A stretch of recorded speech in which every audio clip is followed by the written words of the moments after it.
بص على الفيديو ده كده. 25 الموضوع بقى مش هيبقى خطر على البشر، لكن تنفيذا لفكرة اللحوم المستنسخة بنسبة تفوق 90% أن الدواجن والأبقار هتتعرض لأمراض مميتة.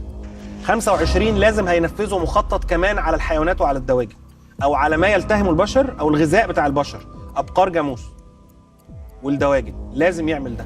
دي حلقة قديمة لشخص بيقول إن في جماعات سرية بتحكمه في العالم، وفي سنة 2025 هيعملوا فيروس هيضرب الأبقار والدواجن. بص بقى على التصريح ده. تصريح صادق بخصوص الدواجن.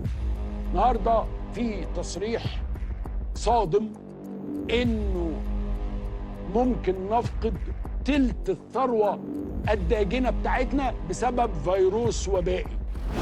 الإعلامي عمرو أديب بيقول إن في فيروس وبائي ظهر في مصر وهيضرب 30% من الدواجن في العالم. تفتكر بقى الموضوع ده كله صدفة؟ اكتب لي تفسيرك في الكومنتات.